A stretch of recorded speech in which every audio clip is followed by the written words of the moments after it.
Hi everybody and welcome to another video. Today I'm going to show you how to unlock any phone from the earliest models all the way to the latest generation. This will unlock your phone to use it with any SIM card in any country from any service provider. I'm going to show you how to unlock your phone step by step, and if you're wondering, yes, you can unlock your phone even if it's under an active contract with your current service provider. I'll show you the best and the easiest way to remotely unlock your device, meaning that everything is done over the air, no cables and no software required. By the way, please like and hit subscribe.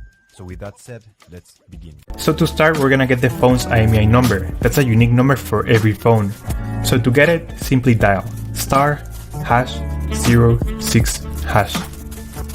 As you will see, your 15-digit IMEI number will appear in the screen of your phone. This number is very important. It represents the ID of your phone, and keep it somewhere close because we're gonna use it in a few seconds to unlock this phone. Okay, now we're gonna switch to the computer. Alright, so the next step is to go to the internet. Here we will unlock the phone.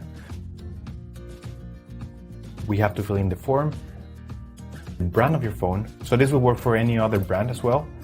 Then you're gonna write down your IMEI number. That's the number we got at the beginning of the video, so just make sure you write it down correctly. Then you have to type the email where you want to receive your code or the notification that your phone has been unlocked. So just make sure you write it down correctly. It's very important, otherwise you won't get your unlock code. So just make sure it is 100% correct. Alright, so now you have to wait until you get your unlock code. This will take a couple of days, as I said before, so you have to be very patient. But for this example, I'm going to show you how the email I got looks. And as you can see here, I got this message and it confirms that the phone has been unlocked. If you have any questions, let me know in the comment section down below. Don't forget to subscribe and I'll see you on the next one. Take care.